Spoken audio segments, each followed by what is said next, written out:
I have been in service to the Velsorn royal household for 31 years. I have watched 3 succession ceremonies, 2 border renegotiations, and 1 attempted poisoning that was more embarrassing than dangerous for everyone involved, including the person who attempted it. I have stood at the edge of rooms where the fate of several 100,000 people was decided before the soup course arrived.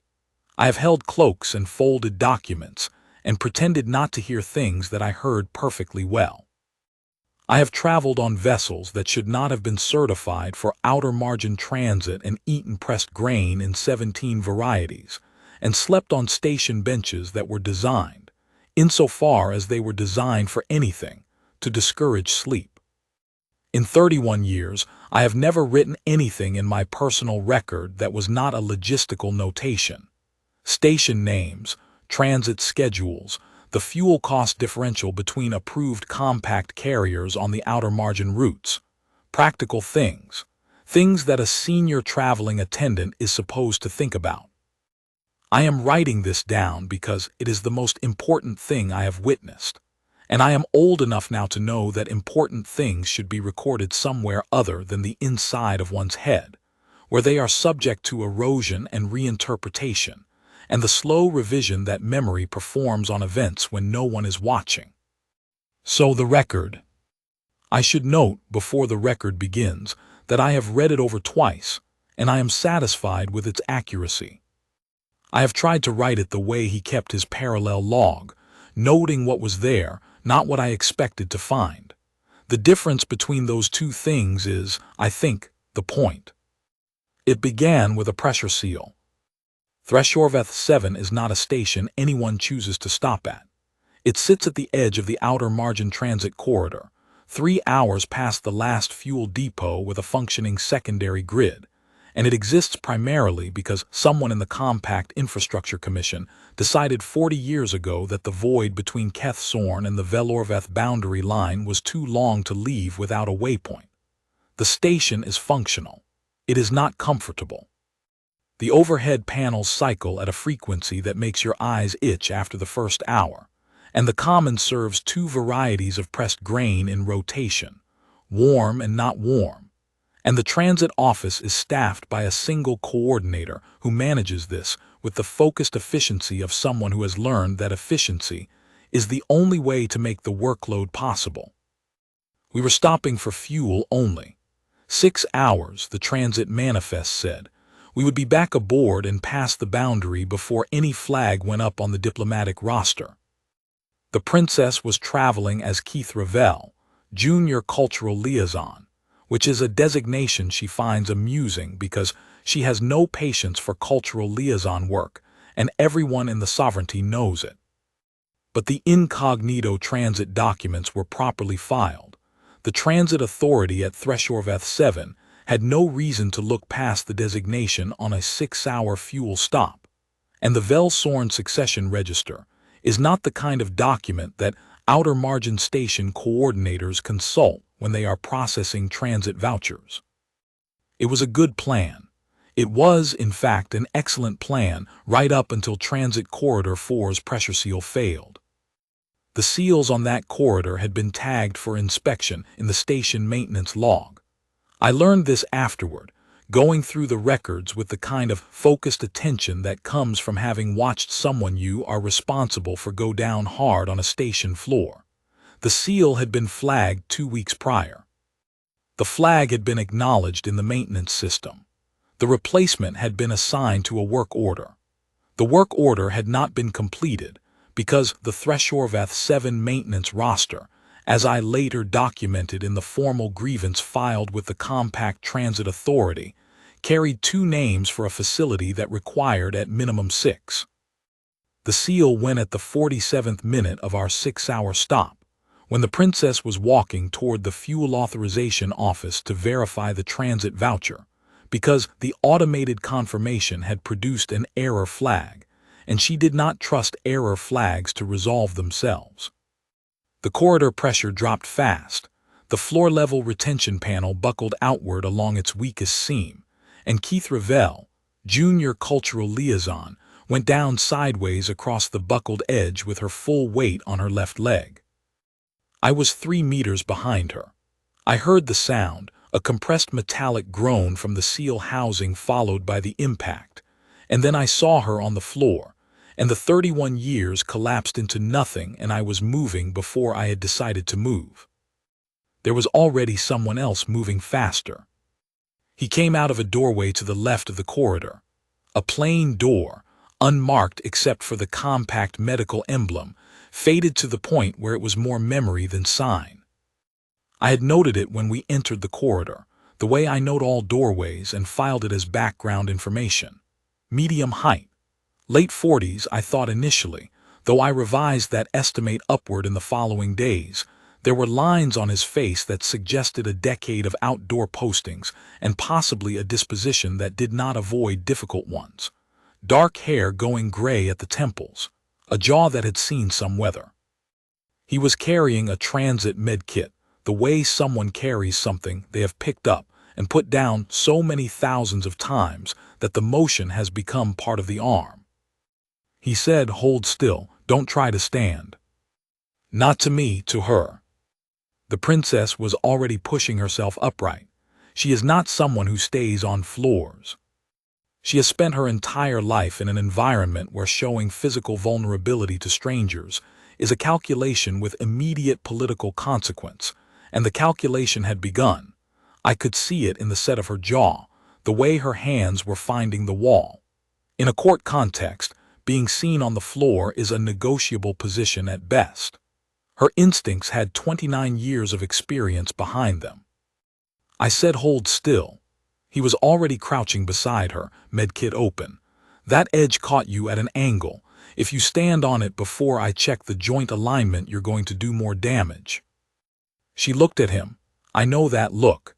It is the look she gives people who are about to be reminded with significant precision of the status differential between them. Not hostile, not theatrical. Specific, the kind of look that takes account of itself and arrives pre-calibrated to the weight required.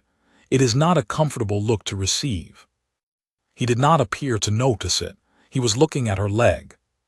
"Can you flex the foot?" A pause, the pause of someone who is used to deciding whether to comply with requests, and who is running the calculation and finding it coming out in an unexpected direction. She flexed the foot. Good. Any grinding sensation in the knee joint? No. Sharp pain or pressure pain? She considered. Pressure. Okay, that's the better answer. He was already working, his hands moving with the particular economy of someone who has done this in worse light and with worse equipment. "I'm going to check the leg now. This is the part where I'm going to need you to stay still and not argue with me until I'm done, because the arguing slows everything down and doesn't change the result." I watched the princess's face. I have watched her face for 12 years, since she was 17, and I was appointed to her household upon the retirement of my predecessor, who had managed it for 19 years before that, and said, on his way out, that it was the most interesting work of his life, and that I should pay attention to everything. I have watched her face through the succession announcement, and the border renegotiation and the attempted poisoning. I have a reasonably complete catalog of her expressions and what they mean, built up across 12 years of standing at the edge of rooms and paying attention to everything. I had not seen that expression before. It was not the assessment look, which is the one she uses when she is deciding whether someone is useful or dangerous or both. It was not the patience and reserve look, which is the one she uses when she is about to be very polite to someone who is about to be disappointed. It was something in the space between those two, something in the region of recalibration. As if a piece of equipment she had been running on an established setting had just returned an unexpected output, and the correct response was to take note of the output rather than assuming the equipment had malfunctioned. She stayed still and did not argue. He checked the leg with the focused efficiency of someone who has done this in worse conditions. His hands were careful, not gentle in the courtly sense, not the performance of care that I have observed in formal medical contexts, where every motion carries the awareness of who is watching and what the watching means. Just careful. The way you are careful with something that is hurt and that you do not want to make worse.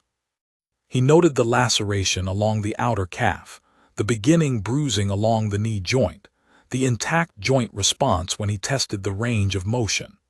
He told her what he was finding as he found it, in a flat informational register, as if she were a colleague reviewing data.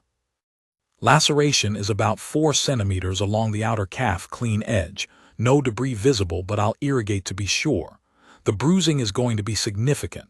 The joint itself is intact, full range of motion, no grinding, appropriate resistance on the flex. Good news there. He sat back. The bad news is the soft tissue around the knee is already beginning to swell, and it's going to get worse in the next 2 hours. I want you in the medical room. I have a transit voucher that expires in. The transit office will refile the voucher. They do it twice a week on this corridor because the seals are a known maintenance issue. He said this without particular heat, the way people state facts they have stated often enough that the emotion has worn smooth around them. The medical room is that door. Can you walk on it, or do you need a carry? The princess stood very carefully with one hand on the wall. She tested the weight. She found it adequate barely, with the careful management of someone who has decided to manage it. She walked to the door. I followed. The medical room at Thresholvath 7 is the size of a generous storage compartment, which is what it had probably been before the Compact Infrastructure Commission decided that every waypoint station required a designated medical space. 1 examination surface, 2 chairs, a small desk with a handwritten log on it, and a supply cabinet along the east wall that had clearly been organized by someone who thought carefully about what order things should go in and why. A single window looked out on the fuel apron, where our transit vessel sat in the second bay, and a compact cargo hauler was completing a slow departure sequence, its running lights cycling through the standard pre-launch pattern. He had her on the examination surface before she had fully processed being there. The laceration was cleaned, properly irrigated, which stings even through the local analgesic, and she sat for it without flinching, and closed with 3 closure strips placed with the care of someone who expected the result to be neat, and was going to make it neat regardless of how long that took. He wrapped the knee joint in a compression support. He made a notation in the handwritten log with the same unhurried attention he had given everything else. You'll need to stay off it for at least 2 days, he said, not looking up from the log. 3 is better. The joint is intact, but the soft tissue around the knee is going to make walking painful enough that you'll compensate with your gait. And compensating with your gait is how you create a secondary problem in the hip and the lower back that takes longer to resolve than the original injury. The princess looked at the window. The cargo hauler was completing its departure sequence. I have a transit schedule. Your transit schedule will keep. The leg won't. He finished the notation and looked up. I'll flag the Thresholvath 7 transit office to hold your vessel on maintenance review. That's standard procedure when a corridor incident results in injury, and I'm going to file the incident report regardless. You are very certain about what is standard procedure. I've been here 9 years, he said. I've filed 43 incident reports on this corridor alone. I know the procedure. She looked at him with an expression that I had more context for, assessment, not hostile, interested. 9 years is a long posting for outer margin transit. It is. He was already moving to the comms panel to flag the transit office. The station has 2 residence rooms kept for transit delays. The east-facing one is quieter and gets afternoon light. I'll set you up there. I'll check the leg again this evening and tomorrow morning. That is not necessary. It is if you want to walk without a permanent brace. He was working the comms with the focused attention of someone who is doing 2 things simultaneously and has practice at both. The east room has a window that faces the approach corridor. The pressed grain in the commons is warm or not warm. I recommend warm. The not warm has been there longer than I'm comfortable estimating. He said all of this while filing the transit hold and the incident report, managing the communications with the station coordinator, and retrieving a second compression wrap from the supply cabinet. The multitasking was not performative. He simply had a number of things to do and was doing them. I settled onto the corridor bench outside the medical room, which is where I spent most of the next 3 days, and I opened my record. I wrote the first personal notation I had made in 11 years. He doesn't know who she is.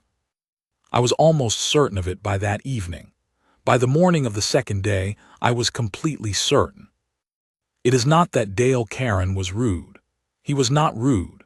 He was precise and consistent, and he checked the leg at the times he said he would check it and answered questions directly, and did not waste words on things that did not require words. He brought the pressed grain to the resident's room at the appropriate intervals, not as a service, but because she was supposed to keep weight off the leg and the commons required walking. He restocked the compression wrap with the correct tension. He answered 3 separate questions about the incident report filing process, which she asked across the first evening in the specific cadence of someone who is assessing how a system works rather than simply waiting for it to work. But the specific texture of how he spoke to her, there was no adjustment in it, no careful calibration to status, no awareness of weight in his word choices. He spoke to Keith Revell, junior cultural liaison with a lacerated leg, exactly as I suspected he spoke to every other person who had ever occupied that examination surface, which was to say, as someone who had a specific physical situation that required specific professional attention, and who was going to receive that attention whether they felt like cooperating or not. This was, for the princess, a profoundly unusual experience. I watched it unfold from the corridor bench. On the first evening, she tried the direct approach. This is her preferred opening when she is assessing someone she does not yet understand. She asks a specific question that carries a subtext and watches how they handle the subtext. She asked him how long he had been posted to Thresholvath 7. 9 years, he said, checking the laceration under the examination light. That is a long time. It is. Hold the leg still. Most compact medical staff rotate on a 4-year cycle. Most do. He was examining the closure strips with the attention of someone checking whether what should be happening is in fact happening. I requested the extension. Why? He was quiet for a moment, not the silence of evasion, the silence of someone deciding where to start. The corridor maintenance on this segment has a documentation gap. Incidents get logged as minor variances. Systemic issues don't get flagged because the flagging requires a pattern, and if each incident is treated as isolated, the pattern never accumulates. Someone needed to be here to build the parallel record. She waited. He did not add anything. He made his notation and asked her to rate her pain level on a scale of 1 to 10, which she found an unusual approach and said so. It's useful shorthand across species with different pain expression norms, he said. Some people have a high tolerance for what they describe as discomfort, but a low tolerance for what they describe as pain. The scale helps me calibrate which category we're in. And which category am I in? 3, I'd estimate. You're holding it well. The compression should help overnight. He closed the supply cabinet. I'll check again in the morning. The door closed. She sat with the expression I was cataloging. On the second morning, she tried silence. The princess uses silence with considerable skill. She extends it past the point where most people feel compelled to fill it, and watches what they fill it with. The things people say when they are trying to fill silence are among the most useful data available about what they are actually trying to accomplish. She has refined this over years of practice in rooms where the silences mattered. She said good morning, and then said nothing for 12 minutes while he checked the knee joint and changed the compression wrap. He said good morning and then said nothing for 12 minutes while he checked the knee joint and changed the compression wrap. He refastened the wrap with the correct tension. He noted the swelling response in the log. He asked her pain level. She said 2. He wrote that down.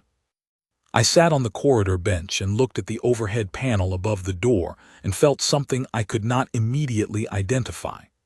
I identified it eventually as a very large smile that I was choosing not to allow to be visible, which took more effort than it should have for a person of my professional experience. She tried provocation in the late afternoon of the second day. She told him, with specific precision, that the medical room's supply cabinet organization was suboptimal and that any trained logistician could identify 3 structural improvements. This was not an accurate assessment. The cabinet was organized with notable thoughtfulness, grouped by incident type rather than by supply category, which is the counterintuitive organization that saves the most time when you are managing an actual incident. But it was the kind of criticism that usually prompts either defensive justification or immediate accommodation, and both responses are informative about what someone is actually trying to protect. He looked at the cabinet, he looked at her. I'd be interested in the 3 improvements, he said. I reorganized it last month after the compact supply audit changed the restocking categories. I may have created blind spots I'm not seeing. She had not expected that answer. I watched her realize she did not, in fact, have 3 improvements. I'll think about it, she said. Take your time. He was already reviewing the log. The swelling is responding well. If the overnight response holds the way the second-day pattern suggests it will, I'll clear you to travel tomorrow morning. The bruising is going to look alarming for another week, but it's tracking correctly. She watched him work. He wrote in the log with the same unhurried attention he brought to everything, and she watched his hands, and I watched her watch his hands. I am going to try to write what I saw, because I think it is the thing that matters most, and the thing most likely to be lost if I do not find the right words for it. The princess has spent her life in a world where every act of care is a transaction. This is not cynicism on her part. It is accurate observation, built from 29 years of experience in an environment where everything means something beyond itself. The Velsorn court is a large and complicated organism with centuries of layered relationship and obligation, and every person who has ever brought her food or adjusted her schedule or asked after her health has been doing so within a network of positioning that is as real and as structural as the station's pressure seals. Care is how you signal alliance. Care is how you accumulate debt. Care is how you mark territory. She has understood this since she was old enough to understand what the formal dinners were actually about. What she had not known, what she had never in 29 years had occasion to encounter in this context, was care that was simply care. The thing itself with nothing behind it. No network it was part of, no debt it was generating, no position it was marking. A man who checked her leg because her leg needed checking, who noted her pain level because her pain level was medically relevant, who organized his supply cabinet in the order that served the patients rather than the order that looked most organized from the doorway, who had spent 9 years building a parallel documentation record, because 47 incidents in a year was not a minor maintenance variance, and someone needed to say so clearly enough that the system would listen. He was not performing the absence of agenda. You cannot perform the absence of agenda. The performance is always visible to someone who has spent 12 years watching the performances. He simply did not have one. He had a laceration to close and a joint to monitor and a leg to rehabilitate correctly, and those were the things he was doing. She did not know what to do with this.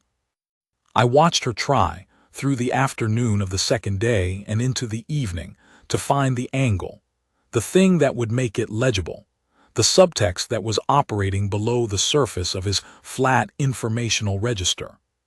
She is not a person who fails at this kind of analysis.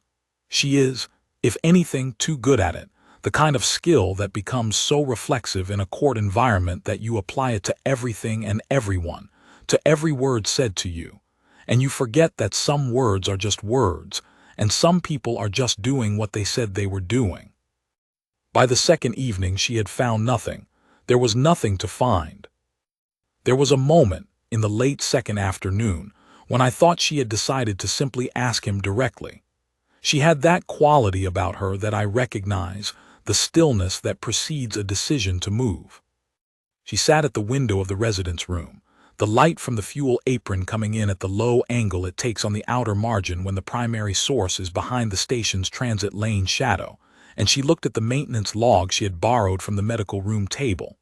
He had left it there without ceremony, and she had picked it up without ceremony, which was itself a small, unremarkable thing that I noticed.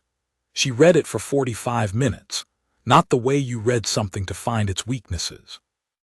The way you read something, because it contained something worth reading. She gave it back to him at the evening check without saying anything about what she had read. He took it back without saying anything about her having read it. He checked the knee compression and noted the swelling response, and said it was tracking correctly. Then she asked him to stay and talk for a while. He looked at her with the expression I had seen a few times over the day, an expression that was not uncertainty, and was not discomfort, and was not quite anything I had a ready name for, somewhere in the region of someone encountering something they had not accounted for in their planning. He sat in the second chair. He stayed for 40 minutes. They talked about the pressure seal documentation, about the Infrastructure Commission's threshold requirements for a pattern flag, about the specific arguments that had been effective in the Year 3 submission and the ones that had not been. She asked precise questions, and he gave precise answers, and it was, to an observer watching from the corridor bench through the half-open door, the most efficient conversation I had watched in 31 years of court life, by which I mean it contained no maneuvering. Just two people with a shared interest in what accurate documentation can accomplish when it is kept correctly. He left when the medical checks were done. She sat with the window and the fuel apron light and did not, for the first time in 2 days, appear to be analyzing anything. I heard her from the corridor bench ask him why he had chosen the extension to Thresholvath 7, not in the assessment register this time, not the register that is deciding whether to file the answer somewhere useful, the genuine one. He was quiet for a moment, not evasion, consideration. My first year here I logged 47 injury incidents in this corridor alone, he said. Seal failures, pressure drops, floor panel buckles. That one you ran into is actually a buckle I've had flagged for 2 weeks, and I want you to know that is going in the incident report with the exact flag date and the gap between flagging and failure. He paused. Every incident went into the official system as a minor maintenance variance. Isolated. Nothing systemic. Nothing requiring a significant response. I started keeping my own log in parallel. Your own log. The official system is designed for throughput. It processes incidents as individual data points unless someone manually creates a pattern flag, and you can only create a pattern flag if you have administrative access above my clearance level. So I kept a secondary record, 47 incidents in 12 months, cross-referenced by location and maintenance status and equipment age. I submitted it to the Infrastructure Commission at the end of Year 3. A silence. The maintenance allocation for this corridor increased by 30% the following year, she said. 32, he said, and the inspection cycle for the seal housings dropped from annual to quarterly. It's still not enough. 2 people cannot maintain a station this size, but it's better than it was. You spent 3 years on a parallel documentation record, she said, for a corridor on the outer margin. 47 people got hurt in my first year here, he said, some of them significantly, none of them needed to. He did not say this with particular heat. It was a statement of arithmetic. 3 years of accurate documentation was the tool I had. She was quiet for a long time after that. I sat on the corridor bench and looked at the overhead panels, which were doing their thing with the light frequency, and I thought about 31 years of logistical notations, transit schedules and fuel cost differentials and the practical things. I thought about the seal that had been flagged 2 weeks ago and not replaced, because there were 2 people managing a station that needed 6, and about what it means to spend 9 years in a place where the tool you have is your own careful record and the will to keep it accurate. The third morning arrived with the quality of light that outer margin stations get when the ventilation cycle resets, and the panels brighten briefly before they find their calibration. A short, accidental clarity, like something being said without the usual filters in place. He checked the leg at 700. The overnight response had held. The bruising was yellowing at its edges. The joint tracked through the full range without reported pain above a 2. "You can travel," he said. "I'd recommend a support wrap for the first transit segment. The vibration frequency on this corridor runs at a range that's hard on soft tissue swelling in the first hour. But it's advisory, not mandatory." "I understand." "The laceration closure is solid. You'll have a scar minor along the outer calf, should fade to mostly nothing in 6 months." She sat up carefully. She was managing the leg well. The 3 days of compression and correct elevation had done what he said they would do. She straightened, and the motion had the particular quality of someone who has been sitting with more physical limitation than they are accustomed to, and is finding the return of capability something between relief and surprise. "I would like to," she stopped. He waited. I had moved from the corridor bench to the doorway.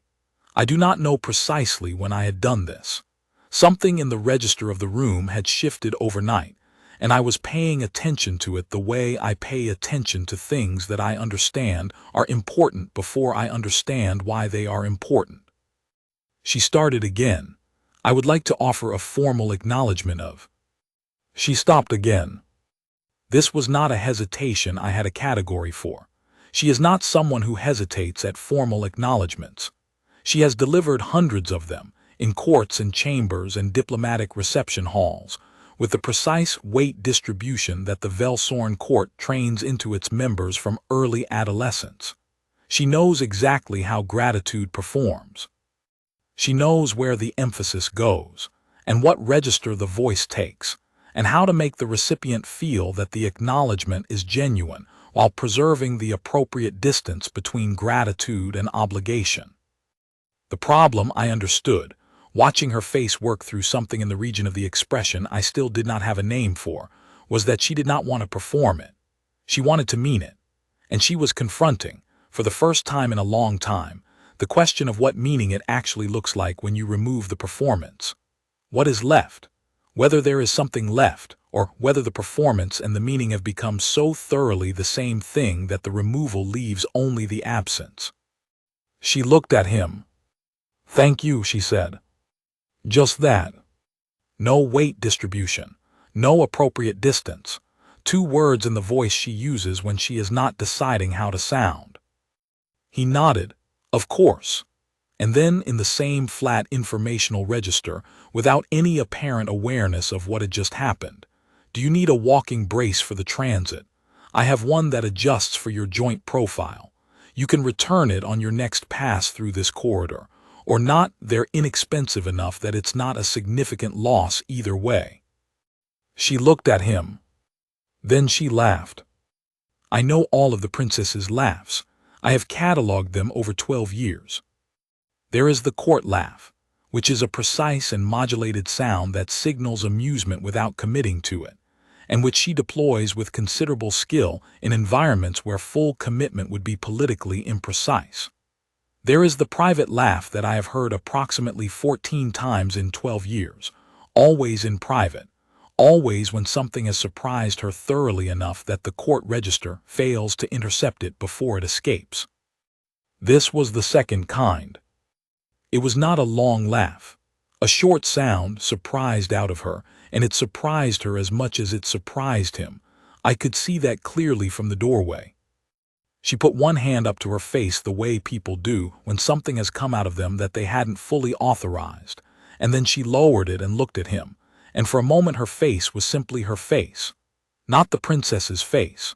Not Keith Ravel's face. The face of a person who has just been asked, by the man who treated her leg for 3 days in a remote station on the outer margin, whether she needs a walking brace for the transit.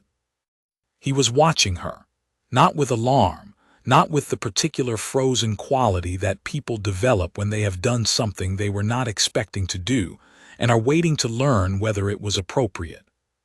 He was simply watching her, the same way he had watched the knee joint and the laceration and the compression response, with the attention of someone who is genuinely interested in what is in front of them and is not performing the interest for an audience. She looked at him looking at her, and something arrived on her face, not the hope expression, not yet, but what comes before it, the moment of deciding. "My name," she said, "is not Keith Ravel." He waited. "I am Keith Rain, third-line heir to the Velsorn sovereignty." She said it with the flatness of someone stating a fact rather than deploying a title, the same register he used when he said Dale Karen, medical aid, Thresorvath 7, as if it were simply information, and information could simply be given. I was traveling under an incognito designation, for administrative reasons that were sensible before a pressure seal failed. Dale Karen looked at her. I counted the seconds, old habit, 11 of them. Then he said, "Does the treatment protocol for the laceration work differently for a third-line heir?" She stared at him.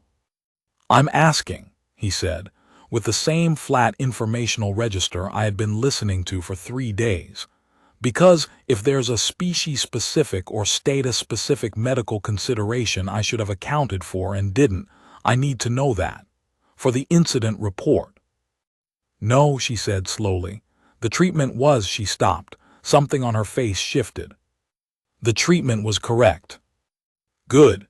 He turned to the supply cabinet and found the support brace with the efficiency of someone who knows where everything in that cabinet is, in what order and why.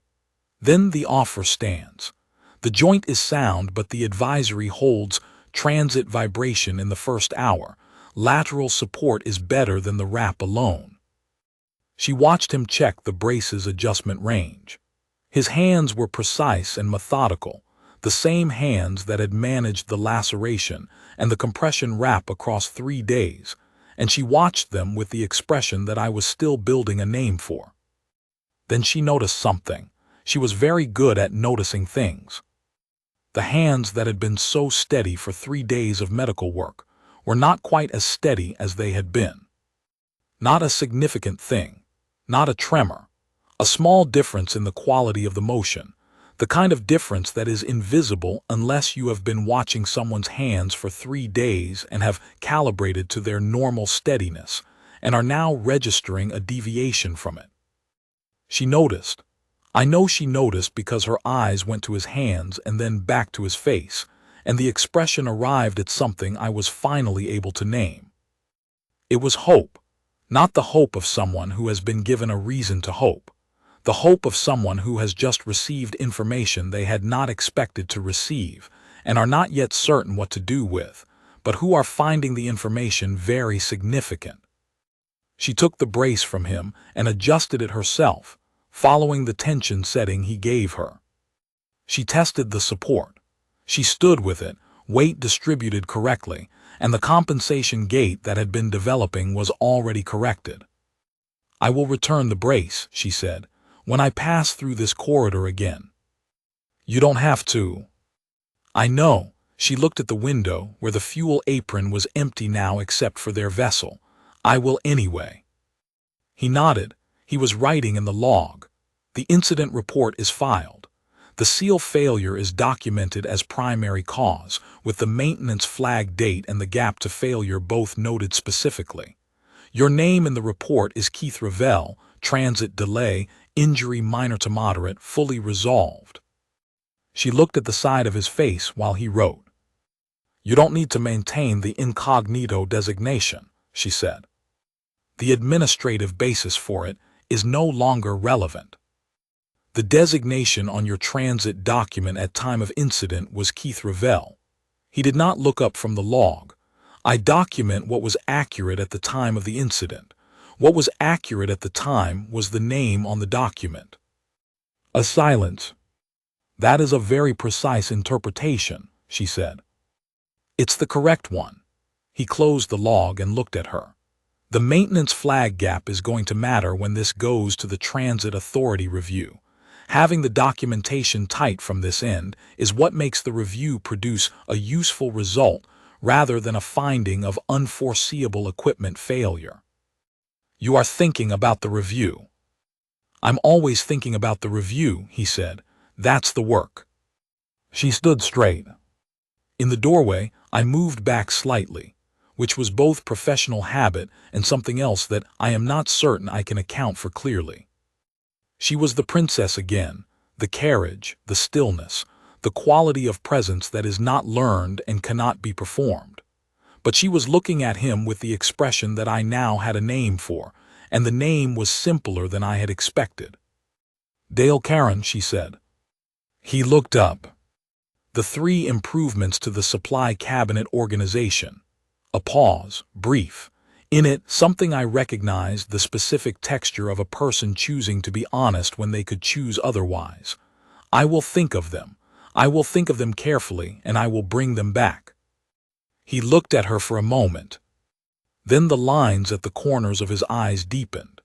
The thing his face did when something had actually reached it, that I had catalogued on the second afternoon when she had asked him about the parallel documentation record, and he had said 47 people got hurt, and none of them needed to. I'll be here, he said. She left the medical room. She walked carefully down Transit Corridor 4, resealed now, the buckled panel marked with the orange barricade flags of a documented hazard, and she walked past the corridor bench where I had spent 3 days, and past the overhead panel that cycled its frequency at the wrong interval, and toward the fuel authorization office where our vessel was cleared for departure. I fell into step beside her. We walked in silence. The station was doing what it always did, the panels cycling, the transit coordinator's voice on the comms running through departure clearances, the pressed grain in the common smelling of the not warm variety. A functional place. Not comfortable. We were halfway down the approach corridor when she said, without turning her head, he didn't know what to do. No, I said. She walked a few more steps. When I told him who I was, his hands. I noticed. A few more steps. No one has ever not known what to do, she said. With me, in that direction, they always have a response ready. They have been preparing the response since before I entered the room, because the calculation happens in advance and I arrive into a result that was already settled. She said this without bitterness. She has never been bitter about it, because bitterness requires surprise and she has not been surprised by it in a long time. He didn't have a response ready. No, I agreed. He asked about the treatment protocol, she said. She was looking at the approach hatch, which was cycling through its pre-departure check sequence. He was concerned he had made a mistake. He had not. No, a pause. He knew he hadn't, he asked anyway. I thought about this. About what it means to ask a question you know the answer to, not because the answer might be different, but because asking it honestly is the right thing to do. He documented your name as the designation on the transit document, I said. Yes. The transit document, I said, expires when the transit is filed. When you pass through this corridor again, there will be no incognito designation on record. She was quiet. He said he will be here, I said. She stopped walking. She turned and looked at me, and I saw the expression again. The one I had been naming in the doorway of the medical room, and I saw something in it that I want to record correctly because I think it is the most important part. It was not just hope, it was the surprise of hope. The specific surprise of a person who has lived for a long time in a world where the doors have already decided whether to open before you reach them, encountering a door that does not know yet. That has not decided. That is simply there, with a man behind it who spent 9 years building a parallel documentation record for a corridor that no one else thought was worth the attention, because 47 people had gotten hurt, and none of them needed to. And accurate documentation was the tool he had. "He is going to need the brace back," she said. "He said it's inexpensive." "I know what he said." She turned back toward the approach hatch. "I will bring it back anyway." Before we boarded, she stopped at the transit coordinator's office. She was inside for 4 minutes. When she came out, she had a copy of the incident report, her copy, the one that would go into the wholesome diplomatic file, and she folded it and put it in her inner pocket beside the transit document. I did not ask, she did not explain. We continued to the vessel. In the approach corridor, she said, without ceremony, I checked the current maintenance roster. The station roster. 2 people. She was looking ahead. The Compact Infrastructure Commission has a staffing review process that accepts submissions from third-party observers with documented evidence of operational shortfall. I waited. The wholesome sovereignty is a third party, she said. The diplomatic file would constitute documented evidence. She paused. The submission process takes approximately 6 weeks. The review outcome typically takes another 4. I said nothing. The corridor would need to be inspected again in approximately 10 weeks, she said, to verify the outcome. The brace return would take less time than 10 weeks, I said. The brace return takes whatever time it takes, she said. The staffing review submission is a separate matter. We boarded the vessel. We filed the departure clearance. The approach lanes cycled through their standard pattern, and Thresholvath 7 receded in the viewport, the fuel apron and the plane door and the orange barricade flag over the buckled panel all becoming smaller and then becoming nothing. I sat in the rear transit seat and opened my record. I looked at the notation I had made on the first evening. He doesn't know who she is. I wrote beneath it, he knew. He asked about the treatment protocol. He asked because that was the correct thing to ask. Then I added, third-line heir to the wholesome sovereignty, 29 years, first time a door did not know the answer in advance. I closed the record. I looked at the viewport, at the outer margin corridor and its long quality of empty between one waypoint and the next. I thought about a man with a parallel log and 9 years of careful documentation and hands that had been steady through 3 days of medical work and were not quite steady when he checked the adjustment range on a brace. I thought about 47 people who got hurt in a year on a corridor with 2 maintenance staff. I thought about 32%. I thought about the supply cabinet organized in the order that serves incidents rather than appearances, and the handwritten log, and the fact that when I pass through Thresholvath 7 again in 10 weeks, I intend to inspect that cabinet and have, in fact, been thinking since the second afternoon about what 3 genuine improvements might look like.